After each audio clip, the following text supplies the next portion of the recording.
Showing off military force near the border with Ukraine.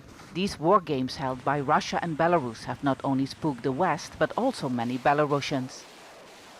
President Alexander Lukashenko's remarks when visiting one of the training grounds added to the concerns. If necessary, if such stupid and mindless steps are taken by our rivals and opponents, we will not only deploy nuclear weapons, but super-nuclear ones to protect our country. But if there are no threats, we don't need nuclear weapons for 100 years.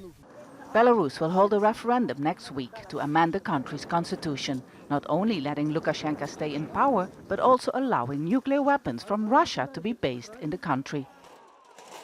Lukashenko has been isolated by the West after a violent crackdown on protesters in the past year and a half.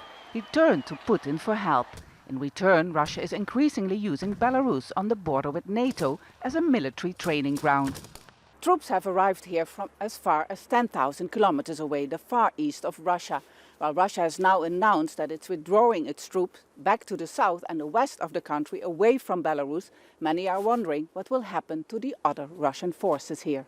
In Pinsk, just 30 kilometers from the border, Belarusians and Ukrainians have lived together for generations. They are worried about being dragged into a possible war.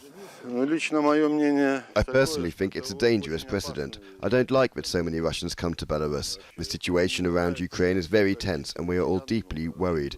Ukrainian people are very close to us. Our towns have very good relations with Ukrainians. My heart aches for Ukraine. Also, we're afraid that the occupation has been happening silently, and we don't like it because we fear that Russian troops may stay here. And their presence is very much felt, driving around the south of Belarus. Satellite images appear to show that instead of withdrawing, more troops are being sent to the region. The drills are scheduled to end on February 20.